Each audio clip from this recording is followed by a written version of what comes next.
Hello and welcome to Die Rollin. I'm the ever excitable Adam, and today I'm going to be covering the topic of Cthulhu, or Cthulhu as it's pronounced properly.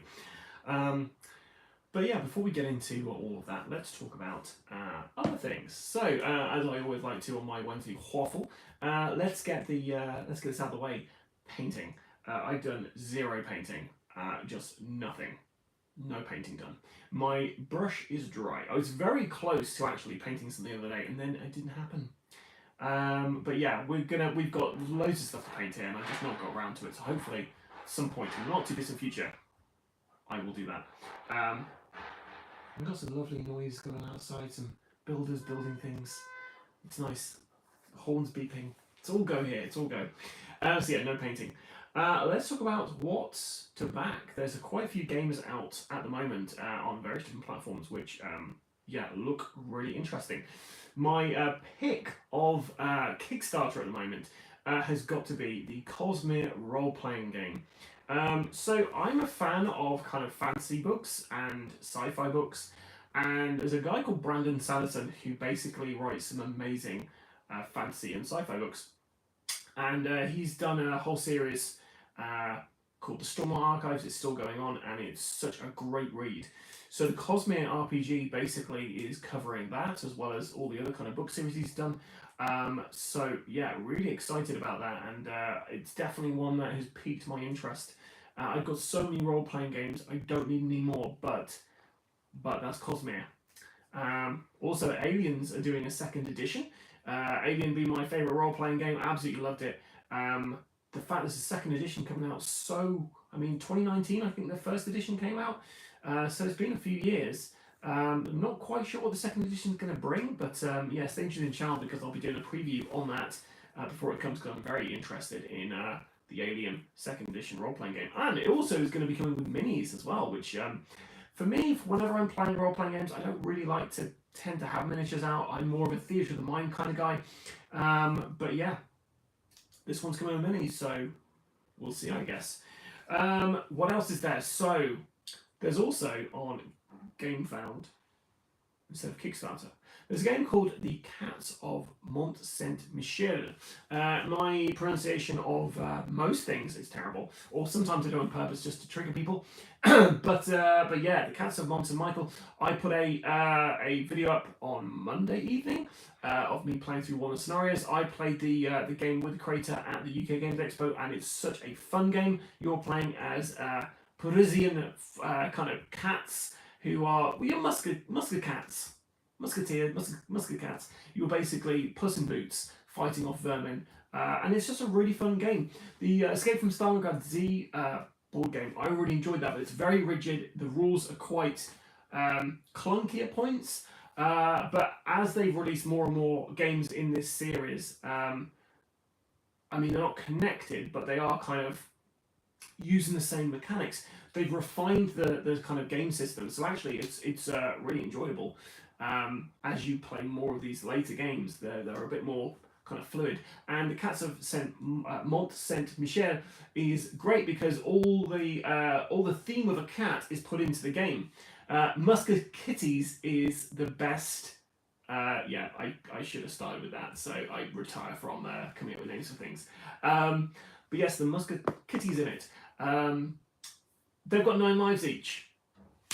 Whenever you're moving one space, you're prowling. Whenever you're moving 2 large spaces, you're striding. And whenever you're moving 2 large spaces and attacking someone, you're pouncing. It's just great. It's really good. The miniatures I've seen are so beautiful as well. But to be fair, you don't need these miniatures to play the game, but they're a nice kind of thing to have, I guess.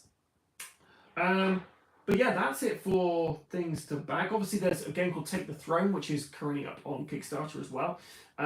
We did a full gameplay video of that, which is going to be live on this channel on Friday. So if you want to see a 3-player game, and what's fun about that video is there's actually 2 games in it, because one of us won in about a minute and a half. So yeah. Well, I'll see if Will actually kept that in the edit, or if he just chose the one which didn't have that. I don't know. We'll see. But yeah, so our video for that's out on Friday. So what have I been playing? Well, I've been playing Shadows of Brimstone. I had a day all to myself, and I thought, do you know what? I'm going to get Shadows of Brimstone back to the table and play a game. And my word, I had such a fun time. I'm playing with the Trudarian Strike team, who are these kind of alien kind of warriors going through these different kind of portals to try to secure their future and the future of Trudera, the world they're from. And I've been doing a series of these videos. I absolutely love Shadows of Brimstone. It's my favourite game system. And yeah, I played this latest one, and my Trudarian Strike team have never really had too much to worry about. This time there was a lot. Now with Shadows of Brimstone, if you just get the core game out, you get a core game of this out and you play it, there's a few bits you're going to get wrong, because there's quite a few different rules. Each enemy has their own rule set. They all work the same way until you get a new character out, a new thing, and it's like, oh, actually, this guy works slightly differently. And when you're playing with like level 1 characters, and you're just going to get base monsters in the base world, there's not too much to juggle. But when you were going up as level 2, nearly level 3 expansion characters in other worlds which have their own rules, and then you have the scenario rules, and then you have all of the enemies you are coming across having their own in particular rules, and some of those rules affect other monsters you're spawning. It's a lot, so I make quite a few mistakes. I even made the mistake of making one of the bad guys have like quadruple the health they should have had. So my strike team really went up against it, but it was still fun. And what I like about that game is even when you make mistakes, you can still enjoy it and laugh about it, because it's thematic. And the thematic part of it is one of the things that really draws me to it. The particular scenario I'm playing, they're basically being hunted down by this adversarial group. And every event I pulled really kind of led to the feeling that we were under the pressure that these things were trying to catch us. And the very last kind of third of the video is basically them catching us, and it all goes to hell. It's great fun. So yeah, Shadows of Brimstone, it's going to be up this month at some point. But yeah, probably not next week. Dungeon Saga Origins, that'll be up next week if I get out the edit. But Shadows of Brimstone, definitely this month at some point. And hopefully you guys will enjoy it and can forgive me for the various rules mistakes I make. I'm going to take a moment to have a drink. Can anyone guess what board game this camera system is currently balancing on? It usually sits there, but it's not sitting there. It's one game, and it's tall enough that this camera can fit on it. If you can name that game, you get 10 points.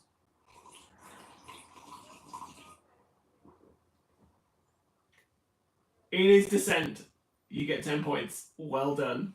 Yeah, it is Descent Legends of the Dark, the 3rd edition of Descent, which is probably going to be cold in my getting rid of games, because you know, this is not all of my games. I've got games in my garage. Shadows of Brimstone, for instance, will take up a lot of spaces, so I'm trying to remove this stuff so I can bring it in from the cold. I mean, I already do have some Shadows of Brimstone stuff in here, but yeah, you get 10 points for knowing that was Descent. Tip of the hat. So let's talk about Cthulhu. So last week I spoke about zombies, because zombies are pretty much everywhere in board games. One of the very first modern board games I played was Zombies! ! And it's a simple, fun game, and it brought me into modern board gaming. Since then, I've played so many different zombie board games, from Zombicide, Zedpocalypse, and other zombie-themed games. And I thought, you know, the other theme that is prevalent in board games is obviously Cthulhu. So, what is Cthulhu? Who is Cthulhu? Why is Cthulhu? Cthulhu is a entity, a creature created by the mad guy H.P. Lovecraft, who, yeah, I think he's a little problematic these days. And probably was a little problematic back in those days. But he's basically an author who wrote a bunch of really good horror stories. I don't know. I've read a couple of his stories, and overall I do enjoy his writing. The Rats in the Walls being my favourite. I think it's a fantastic story. Some of them are okay. He tends to, here's my critique of Lovecraft for everyone. He tends to write a story and say, oh, there's an indescribable monster, and then spend the next 2 pages to 3 pages describing that monster in great detail. But yeah, the thing about Lovecraft, which I really enjoyed, was the fact that he basically created a shared universe with a couple of his other writing buddies. So the same way you've got the Marvel Cinematic Universe now, there is a kind of Cthulhu kind of literature universe, where basically all these kind of creatures are all in the same kind of pantheon of elder gods. So Cthulhu is just one of these kind of ancient ones who lies in the kind of corners of reality and is waiting to come back to life or awake from their dreams to basically destroy the world, or the world as we know it. Now, Call of Cthulhu is a role-playing game, and that came out, I think, early 80s, maybe 70s. It was kind of, you obviously had Dungeons and Dragons and things like that, but the Call of Cthulhu role-playing game was more about, rather than you being some like barbarian or wizard or rogue, you were just playing a normal person who had stumbled upon this reality that is kind of underneath our own. Just regular people going up against cultists, beings from other dimensions, and generally going insane, which was a mechanic they added, where basically, yeah, you just go bananas. So you'd see kind of like really horrific things, and it would impact your character. And the more you learned about this kind of mythos of this other world, the kind of more insane you would go as well. It is a fantastic system, and I've played Call of Cthulhu so many times. It's just so much fun. So they had this role-playing game out there, and then there was a game I want to say was called Dark Cultists or something. I should have done some research before this, but the very first Cthulhu game was a card game, I believe. But it all came into the kind of mainstream, really, of board games when Arkham Horror First Edition came out. Now, Arkham Horror is a great game where you are playing the same kind of characters that you would play from the Call of Cthulhu role-playing game, but now you're on a board and you're trying to stop all these portals from opening around Arkham and generally stop one of, several elder beings from kind of taking over the town. Because they're not only going to take over the town, they're going to destroy reality as we know it, or subvert people to their own desires. And yeah, I've never played the first edition, but I did play the second edition. The second edition being a refined version, and one of the first games I really found which had expansions, and you could fit the kind of the basic board on a regular table, but you could actually add all of the expansions at once, and you'd need like 2 tables for this thing. It was a sight to behold, and I've never played with all of the expansions, the second edition Arkham Horror, but I did play with most of them, and it was hours of my life I won't get back. Yeah, I always enjoy the Arkham Horror games because you do feel like you're up against it. You're not supposed to win easily, and with cooperative games it's always really important that it's not just a doddle. Whenever I play a cooperative game and I win very easily, I feel like I've been cheated out of a challenge or I've been playing it wrong, which for me is most likely the latter. But yeah, Arkham Horror came out and it was a fun game. I imagine in '87. I never played the original. Since then, Fantasy Flight have been creating a ton of games around the Cthulhu mythos. Arkham Horror, obviously being the one that I was first introduced to it with. And then they brought out the collectible card game. And now I'm not talking about the living card game, which is up here. I'm talking about a Magic the Gathering style card game with a Cthulhu theme. This was something I collected a ton of cards for, and I was really interested in the different factions and trying to build up a deck just around all the criminals, all the kind of mafia guys. But yeah, you had 5 different factions, and it was basically very similar to like Magic the Gathering. You were kind of summoning things, you're using items against people, and just generally trying to win. I can't remember too much about it, but I do remember it was fun, and I think you can still get on eBay quite a few of those cards, but it was certainly a playable and fun experience. And what I find interesting is with the Fantasy Flight games, their Cthulhu kind of mythos, which you've got this shared universe of like all these different interesting kind of elder beings and characters. They use the same art from each of their games. So you can play a game of Arkham Horror, and you're playing as a character called Jenny Barnes, and then you can play any of the other Fantasy Flight games, and Jenny Barnes is available for you to play as, which really adds to that kind of cohesion of, oh, these are all characters in the same universe, and I mean, it's a very cheap way for them to get assets for the game, just reuse stuff. But it really works for the immersion and the experience of the Cthulhu mythos. So that's Arkham Horror. That's the collectible card game. Let's talk about Elder Sign next. So if you imagine Arkham Horror, you have got the whole town of Arkham, and you are going around the town, and you're going visiting different locations, you're fighting monsters, and you're trying to stop these gates from opening and defeat the main boss.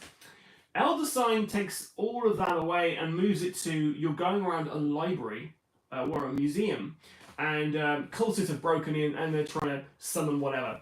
So it's a similar kind of experience. This time, rather than going around and you've got characters which have got special abilities and different stats to roll against and stuff, this time around you are on a smaller scale, but you've only got till midnight before the end of the world, and you're rolling dice, and you're rolling these dice, and you're locking dice on monsters to kill them, and special kind of events to resolve them. But it's a dice rolling game, and it's very luck based. The great thing about it is there's an intro video to it on I think the app for this, or you can watch it on YouTube. The intro to it is fantastic, really kind of draws you in. But yeah, Elder Sign was Arkham Horror, but a lot smaller, and you're rolling dice, and it's just a dice kind of chucking game. You're hoping to get the right results or change things around. It's just, it's quite fun.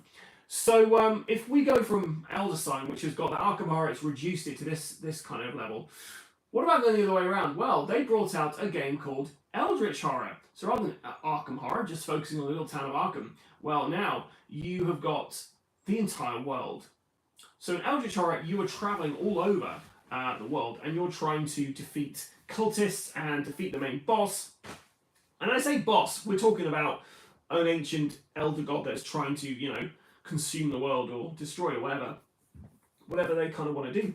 But yeah, so Eldritch Horror is the same as Arkham Horror, but on a much kind of bigger scale, as in you're fighting, you're going off to Paris and you're fighting people over there, while somebody else is in London, somebody else is over in China somewhere. And yeah, it's just, it's a fun game. So that's it on a big scale. And then they did a game called Mansions of Madness. Now, I'm not sure when Mansions of Madness came out. It could have been before Eldritch Horror, but it's around the same kind of time. So there's 2 editions of this game at the moment. The first edition is the one I'm more familiar with. The second edition is an app-based game, which I played a couple of games of, and overall enjoyed. So with the Mansions of Madness, if you imagine, rather than you being on the bigger scale or you're in a library chucking dice, this time around you've got little miniatures and you're going through an actual narrative story.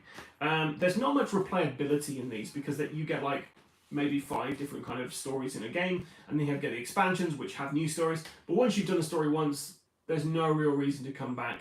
The first edition had one player playing the Keeper, who is basically going to be controlling all the monsters. The second edition has an app, so you can all play it fully cooperatively. Once again, using the same shared assets and stuff, so you can play the same characters from different games. And overall, a really fun and enjoyable experience.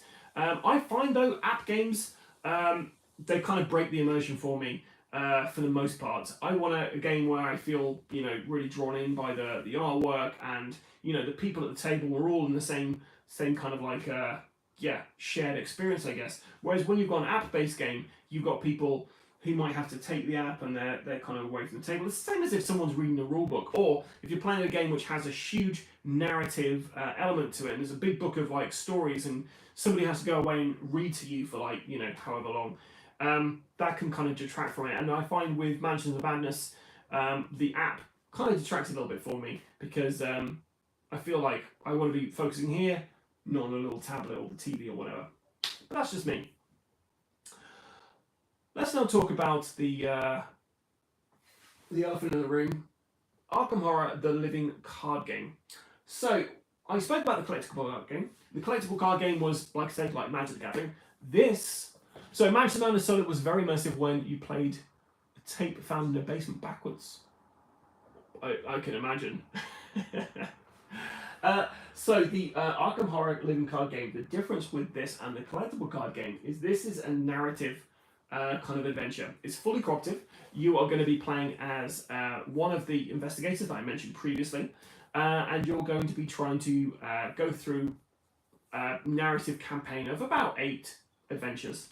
You're going to be taking a character and you're going to be kind of leveling up between missions, because this is essentially a game where you have a deck of cards and you can customize that deck. To begin with, you can only go for like level 0 cards, and each character has their own kind of special weakness, and they also have like a special kind of boon that will help them out. But yeah, overall, you start with this deck of like 30 odd cards, and then between missions, if you survive, depending on how well you've done, you'll get experience points, which you can then spend to either add cards, remove cards from your deck and upgrade them, or add new cards to your deck, or you can spend that XP on going on a side mission. Because not only do you have these big boxes over here, there's also some side kind of missions you can go on as well. And the fun things about the side missions is you can play them in any of these games, although some of them thematically it doesn't work. Like for instance, Edge of the Earth, where you're going to Antarctica, which is set after the Mountains of Madness. You're in the Antarctic there. It'd make no sense for you to be in the Excelsior Hotel in Arkham. I mean, you can technically do it in the game, but there's no way you could come away from that kind of campsite and do that. So it could be a flashback maybe. Although it's Cthulhu, so you could just wake up and you're like, oh, somehow I'm in Arkham. Somehow Palpatine's alive. The living card games are my favourite version of Arkham because the narrative in it is really fun. Each of these games plays very differently. They're the same kind of mechanics. You've got like an agenda card, which is a bad thing, and you've got a kind of act card, which is a good thing, and you're trying to basically stop the agenda card from getting the maximum amount of kind of doom on it, because when that happens, you advance the agenda, and then more bad things happen, more monsters come out, horrible things happen to your characters. Whereas if you can kind of like resolve the act cards, you can actually finish the mission in a good way. Now, what's nice about these games as well is you can fail forward, so you can kind of like fail a mission, and it's not the end of the world until it is. I played Path of Carcosa, which is probably my favourite so far out of the ones I've played. And with that one, I've not played the very last scenario because we failed on the penultimate one and it got everyone killed. And by everyone, I mean everyone killed. They're very fun games. I'd highly recommend anyone to try out the Arkham Horror Living Card game. Just the base game on its own, and if you enjoy that, then pick up one of the expansions. I would say either the Dunwich Legacy or the Path to Carcosa. Probably Path to Carcosa because that was just really fun and just different to the other ones. What's nice as well is because some of these, all the scenarios, like I said, there's 8 scenarios in these things, they play very differently. So you might be trying to, let's talk about Path of Carcosa. One of the levels in that, you're at like a fancy party, but things aren't quite what they seem. So you're trying to like interrogate some of the people there, but you don't want to outstay your welcome. And then another one, you are trying to, you're in an insane asylum, and depending on what happened in the previous mission, depends on whether you're like a patient there or you're just going in to have a look around. But yeah, it's fantastic. And if your characters die or go insane during it, then you can draw another one of your characters up from scratch. They obviously begin with less experience and things like that, and a complete fresh deck. But yeah, it's you can still carry on the story, and it's just such a great system. I just really enjoy it. And with it, you have 2 kind of options when you're playing this game, when you're buying stuff for this. So there is basically the campaign boxes, which you can see behind me. And then for each of the campaigns, they also have an investigator box, which gives you a bunch of cards for your investigators. So if you're really into building the best deck, and come up with some really great combos in that, those investigator decks add a ton of more options for you to play with. Whereas the campaign ones are literally just, they're giving you each and every one of the kind of stories to go through. So in fact, you could just get the base game and then just buy the campaign boxes.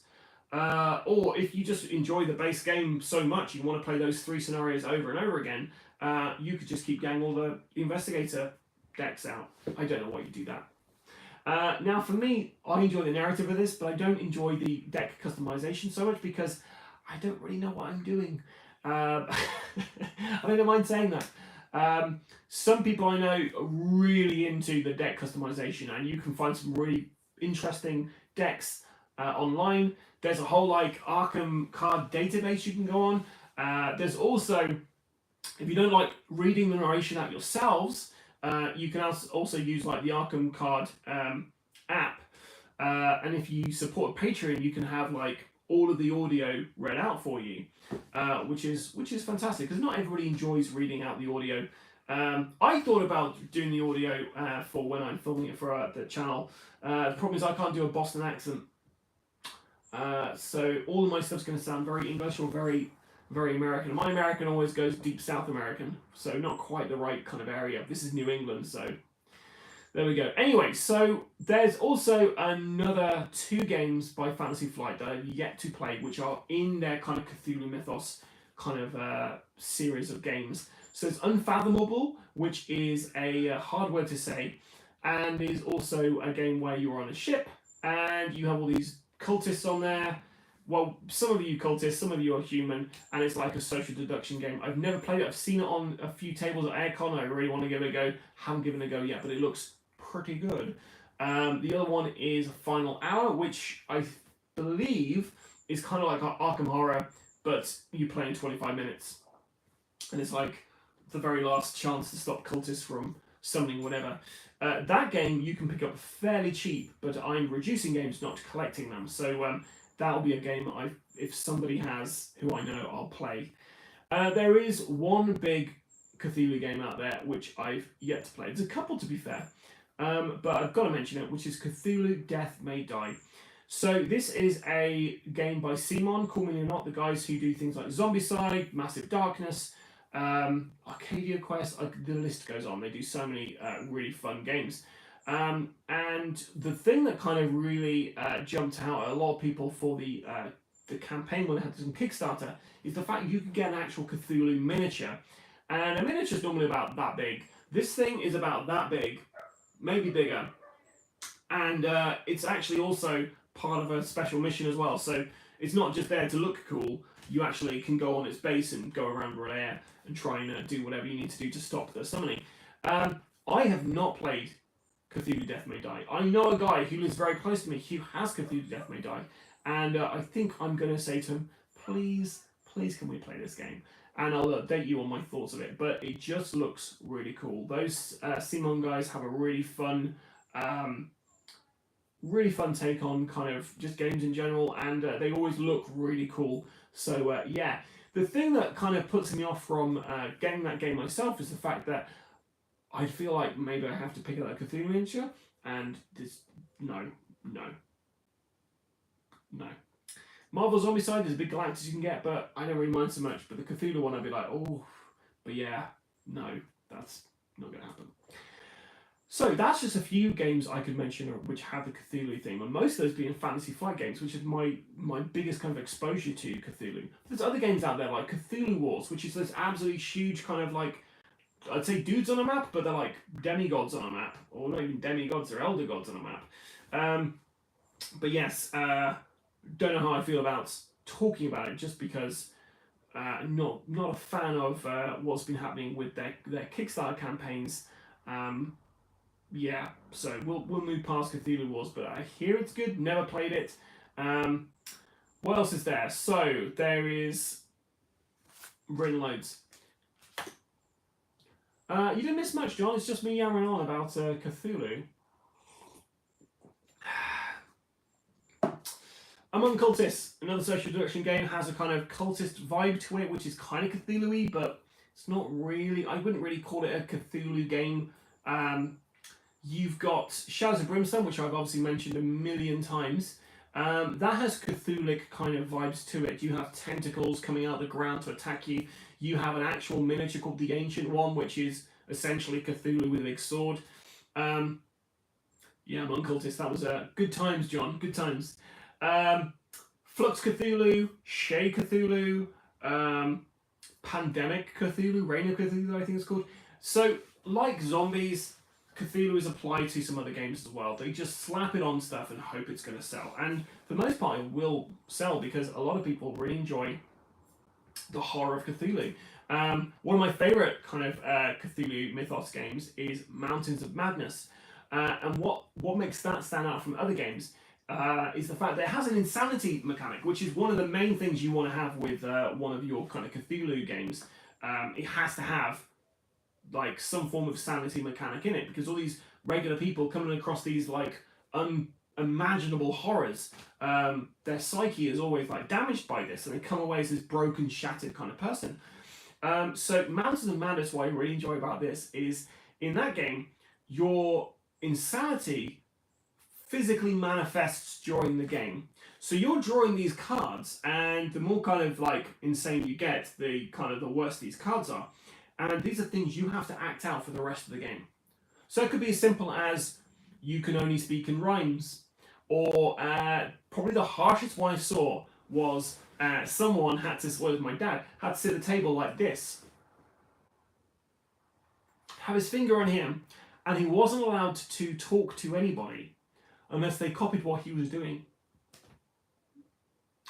He basically sat quiet for the entire game because everyone was looking at him going, "What are you doing?" But yeah, some of them are more kind of gameplay mechanic orientated. So basically, rather than you having your cards facing you, you have to face everyone else, and they have to pick which cards you're using. Sometimes you can't communicate what's on your cards, or you can only lie to people what you've got. But yeah, the insanity mechanic for that is fantastic. They really thought about it, which is great. But yeah, there's so many Cthulhu games out there, and all of them kind of cover different mechanics. But I'd say if you are going to make a Cthulhu game, what do you need? First thing I just mentioned, insanity mechanic. You need something which, you know, really kind of like shows your character slowly descending into madness.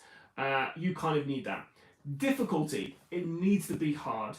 I've not played Love Letter Cthulhu. I've not played any love letters whatsoever, and I've not written any. Maybe I have. Yeah, I've not played Love Letter, so I've not played Cthulhu Love Letter.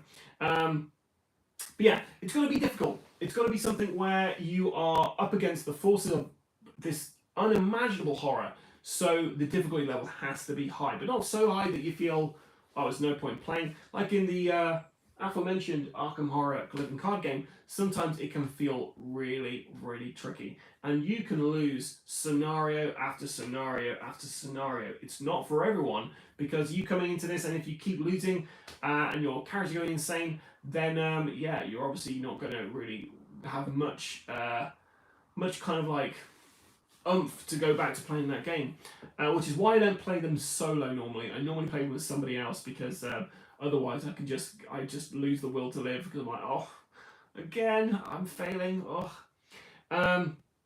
but yeah, I think I've covered up pretty much all the Cthulhu I'm aware of, really. There's also Acton Cthulhu as well, which if you're ever after a fun role-playing game set in World War II, where you have the forces of good fighting the forces of evil with Cthulhu in there, then yeah, the Acton Cthulhu series is a fantastic set of role-playing kind of books. And there's also a skirmish game as well, which follows a similar kind of concept, uses the same kind of characters from the role-playing books, the same factions and stuff. So yeah, that's great. And if you've never seen a Horror on the Orient Express, now I was disappointed with the title. Why don't they call it Cult Express? You know, like Cult Express, but with a cult. Yes, that is up and coming. Thank you for that. It does look really fun, like really fun. You're on a train. Some of you I think might be cultists. You're fighting cultists off the train, and there's all these elder things on there. So it just looks great fun. Will it come in the collection? Probably not. But hopefully somebody I know will pick it up and we can give it a go. But yeah, that does look really fantastic. But yeah, I think that's about it really. I've kind of done about talking about Cthulhu, but yeah, I just give you a little film recommendation. So if you've never, so book recommendation. If you've never read a H.P. Lovecraft story, I'd highly recommend checking out The Rats in the Walls. The Rats in the Walls, my favorite story he wrote that I've read.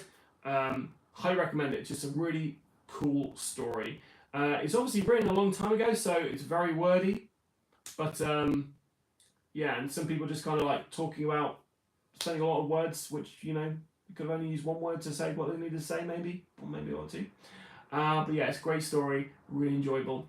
And if you'd like a movie recommendation for Cthulhu, if I was going to say, if you're going to watch anything which is Cthulhu mythos related, check out a film called Dagon.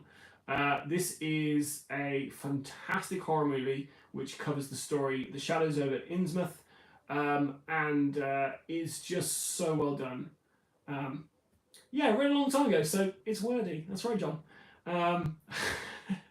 This is why I don't do lives that often, because I clearly can't talk properly or come up with explain myself properly. But yeah, check out Dagon if you only ever watched one horror film based on Lovecraft stories.